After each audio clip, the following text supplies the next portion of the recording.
Nagliyabang pickup van na yan sa gitna ng EDSA sa tapat ng Corinthian Gardens patungong Cubao sa Quezon City. Nangyaring insidente alauna ng madaling araw kanina. Ayon sa driver, gumilid siya sa kalsada matapos may maamoy na nakakasulasok.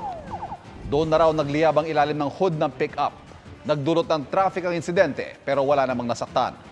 Paalala ng otoridad, tiyaking nasa kondisyon ng sasakyan bago bumiyahe. Magandang hapon po. Arestado sa Cavite ang isang lalaking suspect sa pangahalay sa Maynila. Ang biktima kalaro ng kanyang anak. Pero todo tanggi sa paratang ang suspect. Nakatutok si John Consulta Exclusive.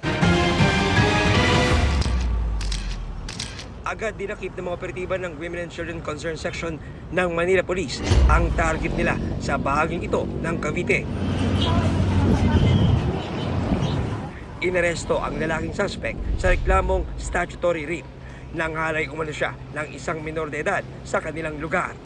Nagkaroon kami ng series of validation, surveillance. Kinonfirm talaga namin kung siya talaga yung sinasabi nila na nagtatago sa Cavite. Mga biktima nito ay yung kanyang kalaro ng kanyang anak na babae. Ayon sa pag-iimbestiga ng ating women's desk ay kanya pang inaanak. Kaya nagpursige yung ating women's section na hulihin ito. Itinanggi ng suspect ang paratang. Opo, inhipuan ko po siya.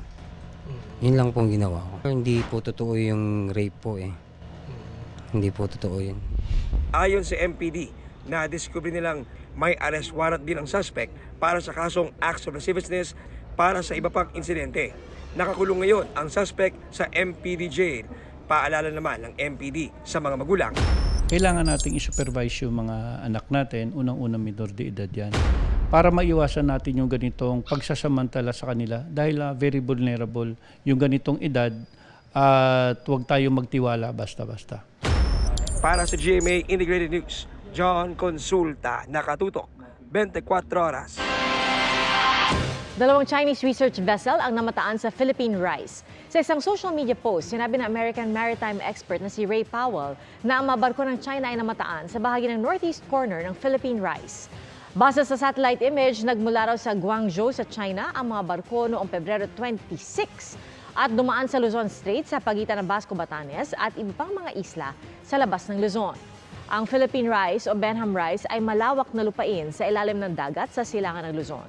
May lawak itong halos 130,000 square kilometers at mayaman sa likas na yaman. Noong 2012, inaprubahan ng United Nations ang ating claim na bahagi ito ng ating continental shelf at idineklara rin itong Protected Food Supply Exclusive Zone. Sinusubukan pa ng GMA Integrated News na kunin ang panig ng ating gobyerno at ng China kaugnay nito.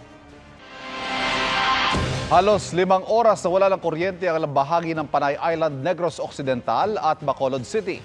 Ayon sa National Grid Corporation of the Philippines o NGCP, bunso dito ng pag-shutdown ng Unit 3 ng Panay Energy Development Corporation na sinundan ng pag-trip off ng natirang Unit 1 at 2. Mag-aalas 7 kagabi, nagsimula ang blackout.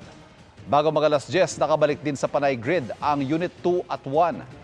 Pasado hati gabi na nang tuluyang mabalik ang lahat ng feeders sa buong Panay. Mag-aalas 9 naman kaninang umaga na makabalik na sa grid ang Unit 3. Sa huling tala ng NGCP, stable na ang supply ng kuryente sa buong Panay. Nag-abiso ng Pag-asa na mas titindi pa ang epekto ng El Nino sa mga susunod na buwan. Magtatag-init na rin kaya sa Ilog Pasig may mga kabataang nagtatampisaw na kahit bawal at delikado. Yan ang tinutukan ni JP Soriano.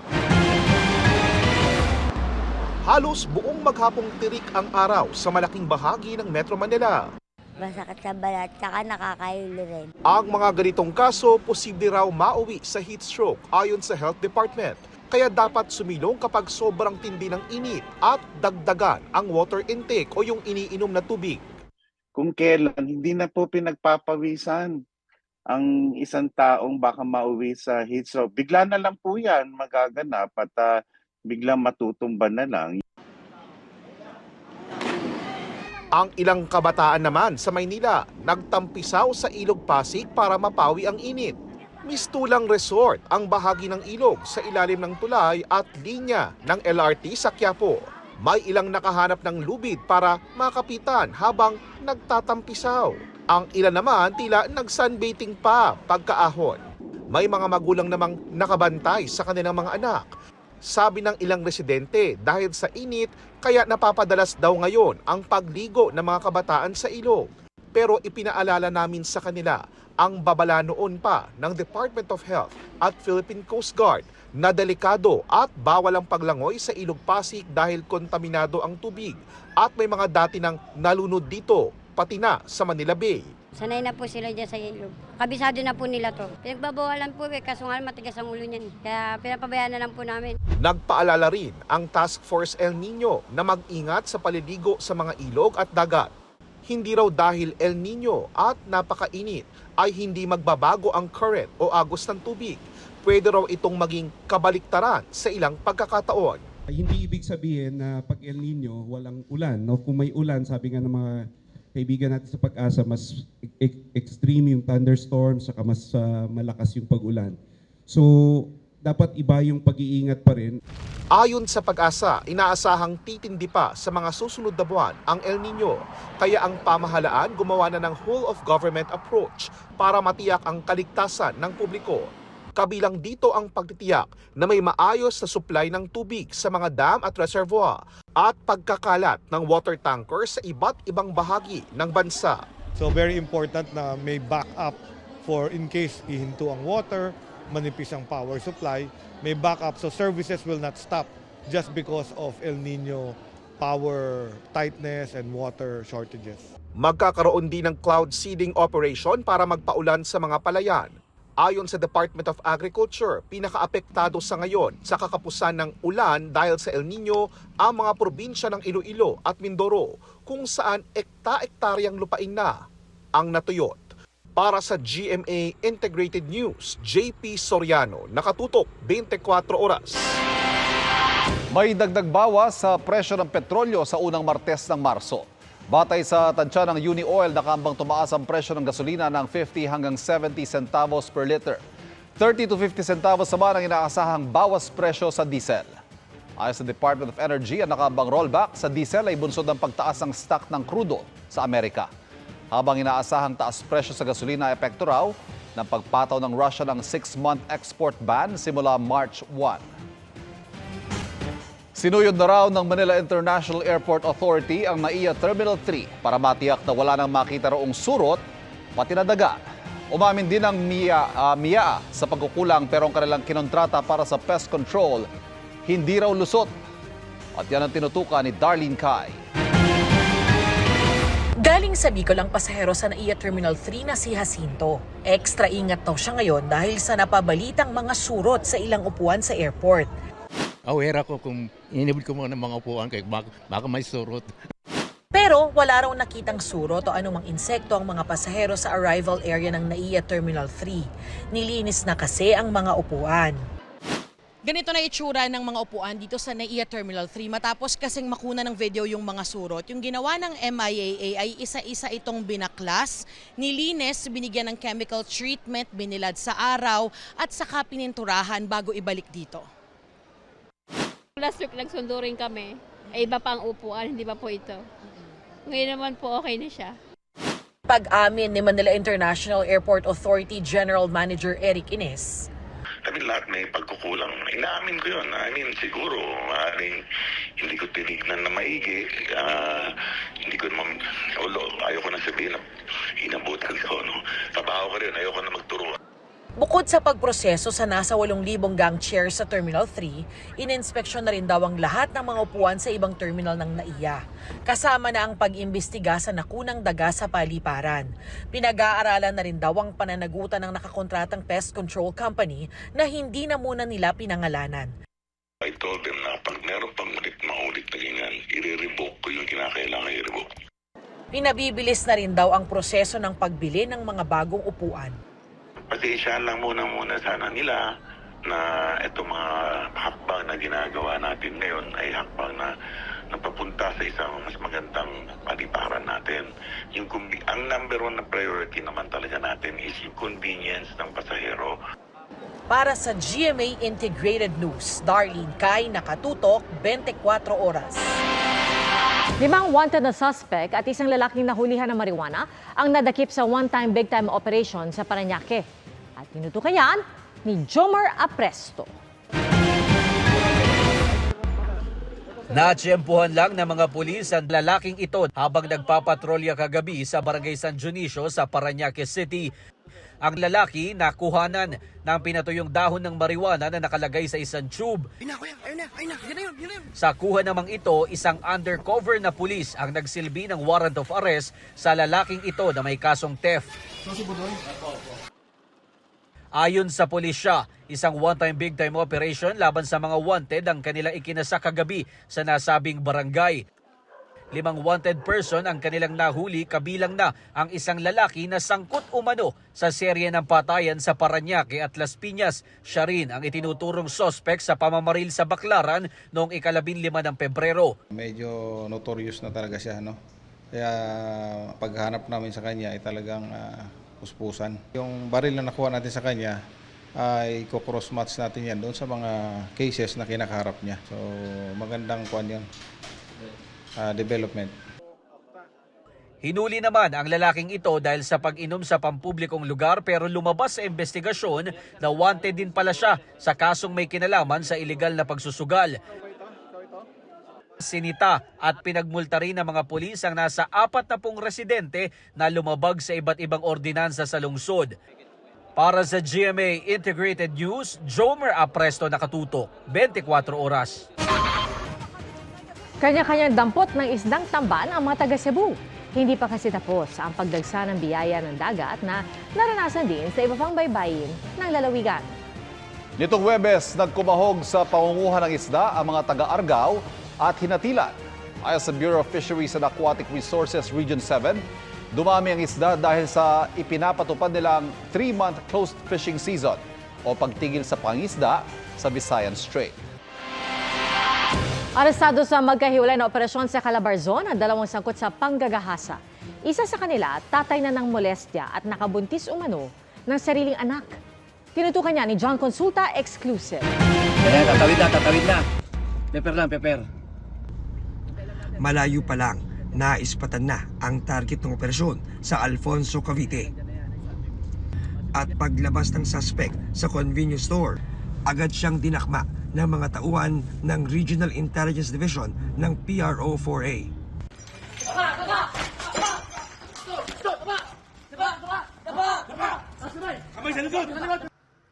Ayon sa Calabarzon Police, 2022 nang mag-post online ang anak ng inaresto ng larawan ng baril at granada.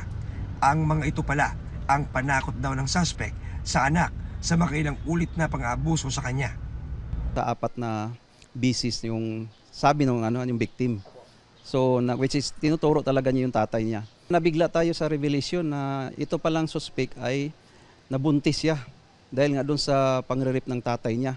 Pinalaglag niya ito dahil nga sa utos din ng magulang niya. Huli naman sa hiwalay na operasyon sa Batangas ang gym instructor na ito. Galing Rizal daw ang suspect na tumakas nang matunugang palabas na ang warrant laban sa kanya dahil sa panghahalay umano sa isang menor de edad. Nagkaroon sila ng tiwala itong biktima sa kanya at ang ginawang pang-aabuso ay sa loob pa mismo ng gym. Sinusubukan pa ng GMA Integrated News na makuha ang pahayag ng mga inarestong suspect. Ayon sa PNP Calabarzon, sa nakalipas na isang buwan, 129 ang naarestong suspect dahil sa rape at acts of lasciviousness sa Calabarzon. Tuloy-tuloy yung kampanya natin dito, no? Kahit ba matapos itong March na ito na diniklarang Women's Month. Magkakandak din tayo ng counseling. Para sa GMA Integrated News, John Consulta, nakatutok, 24 oras. Singhaba ng sinulid ang pag-asang kinapitan ng isa nating kababayan sa kanyang road to success. Sa kanyang galing sa fashion design, patok ang kanyang talento hanggang sa Hollywood. Kilalanin siya sa pagtutok ni Paul Hernandez ng GMA Regional TV, Balitang Southern Tagalog. Ang glamorosong dating ng vintage Hollywood at mga natural na kulay at galaw ng kalikasan, itinatahi ng isang Batanggenyo fashion designer sa kanyang mga obra. Ang pangalang RC Kayla na dating cosmetologist, ngayon nakatatak na sa international fashion scene. Di na rin mabilang ang A-listers at top international celebrities na nadamitan niya. Carrie Underwood, I have Helen Hunt, who's Oscar winner. I have Marley Maitland. She's the first ever Oscar winner na deaf. And then I have, right now, I have the first ever African-American country music singer. Hindi biro ang naging daan sa tagumpay ni RC. Kahit malayo sa mga mahal sa buhay, ay sinikap niyang matapos ang kursong fashion design sa Amerika. Nag-internship ako sa LA. He was also a Filipino designer actually. He has a brand. Tapos after that, I met people in the industry, also a Filipino. So Joseph Domingo invited me like, why don't you showcase, a capsule collection is called Ruby. Nagbunga naman ito ng sunod-sunod na malalaking fashion events. Sa dami ng mga nagawa niyang komplikadong disenyo, di pa rin daw niya malilimot kung saan siya unang natutong manahi. Michigan-based na si RC, pero sinisiguro niyang kada 2 taon makakauwi siya sa Pilipinas. You have to remind yourself where you're coming from, you know. You have to keep your feet on the ground. Plano ng designer na makapagtayo ng fashion shop at ready-to-wear brand line sa Pilipinas para matulungan ang mga kababayang nais ding gumawa ng pangalan sa fashion industry.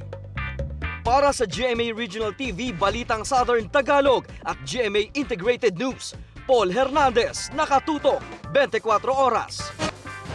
Mga kapuso, kasi simula pa lang ng Fire Prevention Month. May batang nasawi na sa sunog sa Cagayan de Oro City at marami ring bahay sa Jensan at Legazpi City ang natupok. Pasadahan natin ang mga sunog sa iba't ibang lugar. Malaking apoy ang tumupok sa ikalawang palapag ng bahay na ito sa Boracay sa Aklan. Sumiklab ang apoy ilang oras bago ang kampanya ng Bureau of Fire Protection sa pagsisimula ng Fire Prevention Month kahapon. Halos 1 oras bago naapulang apoy. Walang naiulat na nasaktan. Sa Legazpi City, Albay, 7 bahay ang natupok. 3 ang sugatan habang 1 residente ang hinimatay. Inaalam pa ang pinagmula ng apoy. Sa loob lang ng kalahating oras, natupok agad ang bahay na ito sa San Juan, Ilocos Sur. Ang 2 pamilyang nakatira rito, walang naisalbang gamit. Ang 1 apo ng mga biktima tumalon mula sa ikalawang palapag ng bahay. Ligtas naman siya. Ayon sa BFP, nagmula ang apoy sa umusok na saksakan ng bentilador. Sa General Santos City, 44 na bahay ang nasunog sa isang barangay. Ayon sa BFP, bukod sa gawa sa light materials, ang mga bahay na nasa tabing dagat, malakas ang hangin kaya lumaki ang apoy. Base sa investigasyon, sinadya umano ng 1 residente ang sunog dahil sa away pamilya. Aminado naman ang suspect na napagod na raw sa mga naririnig na hindi maganda mula sa kanyang mga kaanak. Dahil naman sa LPG, nasunog ang 2 tindahan sa Pagadian City. Ayon sa BFP, naiwang bukas ang regulator ng LPG tank. Wala namang nasaktan sa insidente. 1 bata naman ang nasawi sa sunog sa Cagayan de Oro City. Nasa loob umano ng bahay ang 1 taong gulang na biktima at di na nakalabas. Hindi na nagbigay na pahayag ang ina ng bata. Patuloy ang investigasyon at inaalam pa ang sanhi ng apoy. Sa Molave, Zamboanga del Sur, nasunog ang 5 classroom sa isang paaralan. Ayon sa BFP, posibleng electrical short circuit sa computer laboratory room ang pinagmula ng apoy. Patuloy ang investigasyon. Para maiwasan ang sunog, nagbigay ng seminar ang BFP para sa tamang paggamit at maintenance ng LPG tank at pagtukoy kung may tagas ito. Itinuro rin kung paano papatayin ang LPG kung nag-aapoy na ito. Tao man o alagang hayop, dapat mag-ingat sa rabies at mainam na solusyon dito ang pagbabakuna. Dahil nakamamatay ang rabies, dapat agad ipaalam kung nakagat ang isang tao. Lalo't sa Pangasinan, may nasawi matapos maagat pero nanahimik. Nakatutok si Von Aquino. Hindi lang 1 kundi 2 beses nakagat ng asong 11 anyos na si Jezreel Baltazar na pumanaw kamakailan sa Sison, Pangasinan. Ang una noong huling linggo ng Enero ayon sa kanyang lola. Nilapitan daw ng biktima ang aso nang bigla siyang kagatin malapit sa tenga. Masakit talaga. Kasi sa akin lumaki ang bata ng ilang taon. Ako po ang nag-alaga sa kanila dahil yung mga magulang nila noon nag-abroad. Nakagat ulit si Jezreel noong February 11 batay sa kwento ng kaklase. Pero hindi raw siya nagsabi sa pamilya dahil sa takot. Hanggang nilagnat at nanakit na ang katawan ng bata at dinala sa ospital. Ang nakalagay po doon sa death certificate ng bata, positive po siya sa rabies. Pero hindi po umabot yung bata sa puntong yung naglalaway, yung mangangagat, natakot sa maliwanag. Paalala ng DOH na kamamatay ang rabies. Kapag nakagat ng aso at iba pang hayop, huwag itong baliwalain. Linisin nyo kaagad po yung parte na kinagat po sapagkat yung tubig at sabon, malaking bagay na po yun. At pumunta kayo sa mga animal bite center para na sa ganun ay mabigyan kayo ng dagliang lunas kasama na po ang mabigyan kayo ng bakuna laban sa rabies. Hinahanap pa ang mga asong nangagat sa biktima. Nagsagawa rin ng LGU ng malawakang rabies vaccination sa mga aso. Sa San Jose del Monte City, Bulacan, may rabies vaccination din at paglalagay ng microchip sa mga aso. Bahagi ito ng kanilang rabies summit na layong gabayan sa tamang pangangalaga ang mga pet owner. Meron din silang protection or hindi sila mabahala na baka may anong mangyaring masama sa kanila. Ayon kay Health Secretary Ted Herbosa, mahalagang mabakunahan hindi lang ang mga alagang aso, kundi ang mga stray dogs. Madami kasing asong nasa labas kasi init na init sila. So, nagpapaligid yan. So, very important yung mga stray dogs yan. Usually, yung mga syudad ang nagbabakuna ng mga yan. Para sa GMA Integrated News, Von Aquino, nakatutok, 24 oras. Nagtatrabaho pero walang mapakita o kaya may questionableng dokumento ang nasa 13 Vietnamese na nabisto ng Bureau of Immigration na nagtatrabaho sa ilang health spa at clinic sa Metro Manila. Nakatutok si Jamie Santos. Sila ang 13 Vietnamese national na batay sa investigasyon ng Bureau of Immigration Intelligence Division ay nagtatrabaho sa magkakahiwalay na health spa at clinic sa Makati, Parañaque at Pasay. Wala raw silang naipakitang dokumento at nakitaan ng iba pang paglabag. Meron po mga nagtatrabaho doon illegally at nagtatrabaho doon ng walang kaukulang mga permits or visas o kaya naman po ang kanilang visa was issued to another company. Ayon sa BI, isang Vietnamese ang minomonitor nila dahil sa kawalan ng kaukulang dokumento. Ang may-ari ng isa sa mga health spa at clinic na pinagtatrabahuhan ng mga naaresto. May clinic daw na nakapangalan daw sa mga Pilipino. Ito po ay technically harboring illegal aliens because these aliens do not have the proper working visas or permits at sila po ay nagtatrabaho sa mga establishments na ito. Sinusubukan ng GMA Integrated News na hingan ng panig ang mga inarestong dayuhan na nananatili sa pasilidad ng DI sa Taguig habang hinihintay matapos ang kanilang deportation case. Para sa GMA Integrated News, Jamie Santos, nakatutok 24 oras. Mahigit 400 pamilya sa Davao Occidental ang inilikas dahil sa biglaang pagbaha. Sa bayan ng Malita, isang bahay ang tinangay ng baha at bubong na lang ang kita. Ayon sa Malita MDRRMO, 12 bahay ang nawasak. Sa bayan naman ng Santa Maria, tila nagbukang dagat ang daan matapos umapaw rumaragas ang tubig mula sa ilog. Sa datos ng MDRRMO Santa Maria, mahigit 70 pamilyang inilikas. Agad ding namigay ng food pack sa mga apektadong pamilya. Ayon sa Pag-asa, easterlies ang dahilan ng pagulan sa Davao Region at iba pang bahagi ng Mindanao. Patay ang isang lalaki matapos pagbabarli ng riding in tandem sa Iligan City.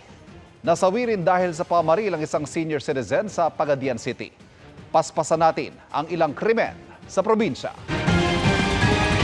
Lalaki sa Agoncillo, Batangas, patay matapos pagbabarilin. Ayon sa pulisya, nagwawalis ang 46 anyos sa biktima sa harap ng kanyang bahay nang pagbabarilin ng mga hindi pa nakikilalang salarin. Personal na alitan ang isa sa mga tinitinang motibo sa krimen. Bangkay ng lalaki natagpuan sa ilalim ng bato sa ilog sa Santo Tomas, Batangas. Ayon sa pulisya, nireporta isang mangingisda ang nakitang bangkay. Inaalam pa ang pagkakakilanlan at posibleng nangyari dito. Lalaking nanaksak umano ng kaibigan sa Hinigaran, Negros Occidental, patay matapos daw manlaban sa operasyon ng pulisya. Base sa investigasyon, kalalaya lang ng suspect na masangkot sa krimen. Ligtas naman ang biktima na nagtamo ng mga sugat. Ayon sa pulisya, sa gitna ng hot pursuit operation, bumunot ng baril ang suspect at nagpaputok sa gitna ng negosasyon. Senior citizen patay sa pamaril sa Pagadian, Zamboanga del Sur. Ayon sa pulisya, nasa blessing ng barangay ang 62 anyos sa biktima ng pagbabarili ng kainuman. Agad na naaresto ang suspect na kabarangay na umaming matagal na silang may alitan ng biktima. Sa Iligan City, patay ang isang lalaki matapos pagbubarlin sa highway ng riding in tandem. Base sa investigasyon, sakay ng motorsiklo ang biktima na pauwi na sa kanilang bahay ng Tambangan.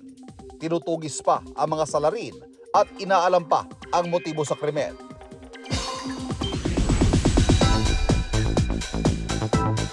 Mabilis ang tsikahan muna tayo.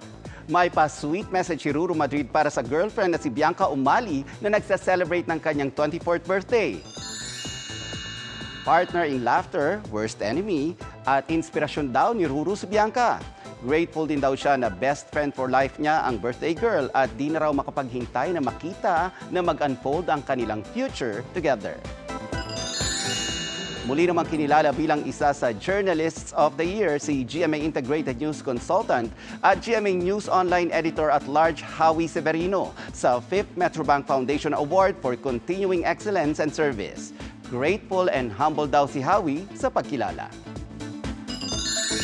Hallyu News naman tayo. Exempted sa military service ang leader ng 17 na si S. Coops. Ayon sa Pledis Entertainment, patuloy ang physical therapy ni S. Coops kasunod ng major surgery niya last year dahil sa knee injury.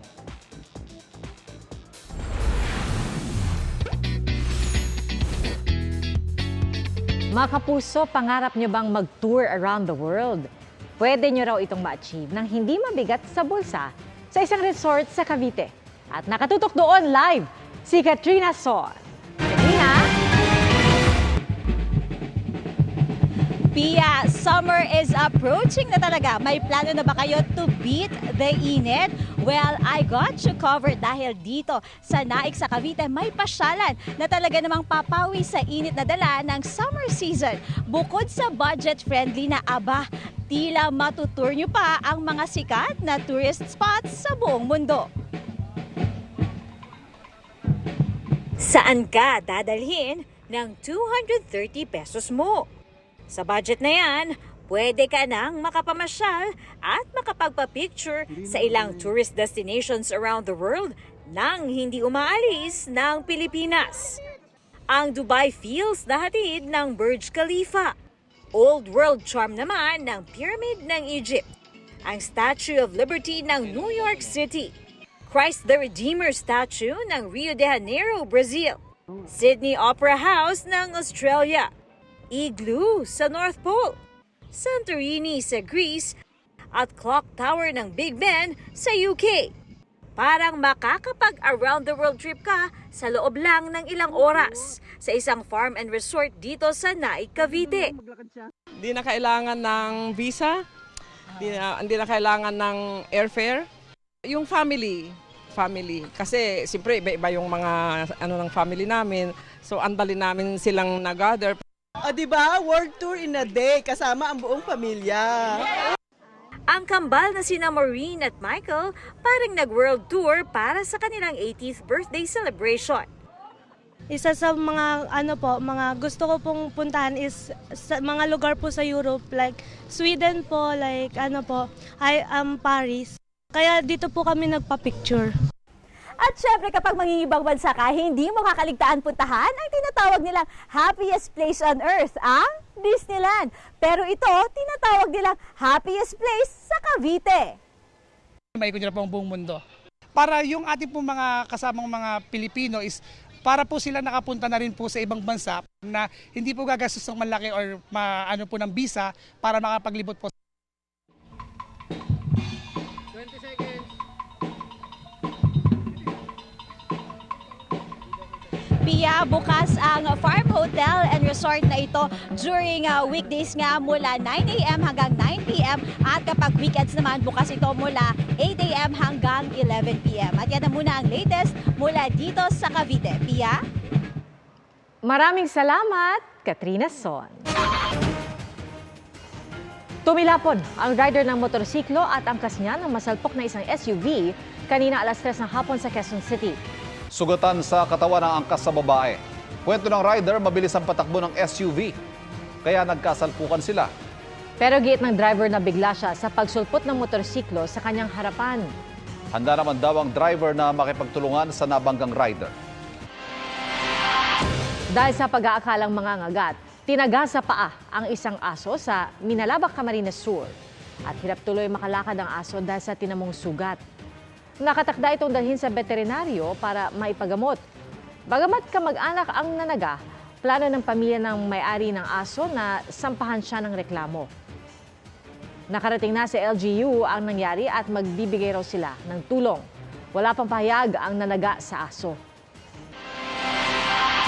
Tiniyak ni Pangulong Bongbong Marcos na tutulungan ng gobyerno ang Basilan para magkaroon ng agricultural hub. Yan daw ay para ma-maximize ang potensyal ng agri-fisheries doon na makakatulong sa food security hindi lamang ng Basilan kundi ng buong bansa. Sinabi yan ng Pangulo sa kanyang pagdalo sa pagdiriwang ng Golden Founding Anniversary ng probinsya. Sinaksihan din ng Pangulo ang pagwasak sa mahigit 500 armas na isinuko raw ng mga dating rebelde.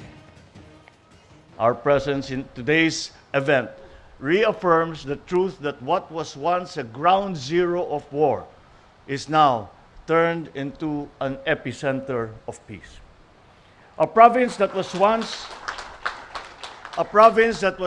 tainted by violence and terrorism is now a zone of peace, made possible not by military might, but more so by a people saying no to violence. Magdamag na inapulang apoy ng bodega o sa sunog sa bodega ng mga tela sa Paso de Blas, Valenzuela. Pasado alas 3 ng hapon kahapon nang nagsimula ang sunog na umabot sa ikatlong alarma. Alas 2 ng hapon kanina, idineklara itong fire out. Walang nasaktan sa insidente at inaalam pa ang halaga ng pinsala ng sunog maging ang sanhi nito. Mga kapuso, umiiral pa rin po sa bansa ang Northeast Monsoon o hanging amihan. Magdadala ito ng mga pagulan sa ilang bahagi ng Northern Luzon. Easterly naman ang makakaapekto sa iba pang bahagi ng bansa. Batay sa rainfall forecast ng Metro Weather, kalat-kalat na ulan ang posibleng maranasan sa northern at eastern section ng Luzon. Mababa naman ang tsansa ng ulan sa Visayas at Mindanao. Ganon din sa Metro Manila. Pero posible pa rin ang thunderstorms. Pasintabi po sa mga manonood, isang selyadong supot na may lamang mga parte ng katawan ng tao ang iniwan sa harap ng tanggapan ng NBI sa Bacolod City. May kasama rin itong papel na may mensaheng protector daw ng drug lord ang isang ahente ng NBI. Pero ayon sa Agent-in-Chief ng NBI Bacolod, may magandang performance sa trabaho ang tinutukoy sa mensahe. Inaalam pa ng NBI kung may kaugnayan dito ang operasyon nila kontra illegal gambling at isabong. Patuloy naman ang investigasyon ng pulisya. Sa isang baybay naman sa Tarangan, Samar, natagpuan nakasilid sa sako ang chap-chap at sinunog na katawan ng babae. Nahuli rin kalaunan ng suspect na nahaharap sa reklamong murder pero itinanggi ang mga paratang.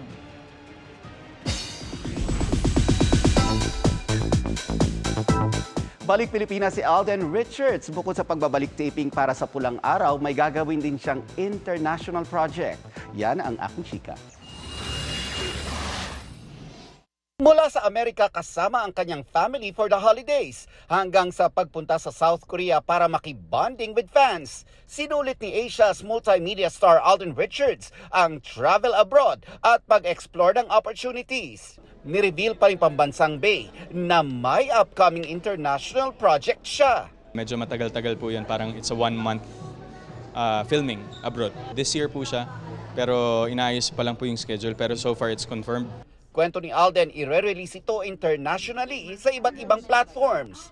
Grateful daw siya sa bagong opportunity na ibinigay sa kanya at excited siyang ipakita ang galing ng mga Pinoy sa larangan ng pelikula. It's very exciting po kasi at least parang being able to to venture outside of the country to showcase Filipino talent is a great opportunity to really highlight the culture and the skills of Filipinos when it comes to filmmaking. Focused ngayon si Alden sa pagbabalik taping niya para sa upcoming GMA historical drama series na Pulang Araw. At naghahanda na raw siya dahil sa mga susunod na linggo, mas magiging mabigat na ang mga eksena. Medyo marami-rami na rin pong na-shoot na scripts from different weeks, pero medyo mas nagiging malaki na yung requirement kasi medyo mabigat na yung mga kailangan pong kunan. Mga kapuso, may bagong aabangan tuwing linggo dito sa GMA Network. Simula bukas, March 3, mapapanood ang public service program na si Manoy ang Ninong Ko. 7 a.m. po yan nationwide at alas 8 ng umaga naman via GMA Cebu na mapapanood sa buong Central at Eastern Visayas. At yan po ang mga balita ngayong Sabado para sa mas malaking misyon at sa mas malawak na paglilingkod sa bayan. Ako po si PR Kanghel. Ako po si Ivan Mayrina mula sa GMA Integrated News, ang News Authority ng Pilipino. Nakatutok kami 24 oras.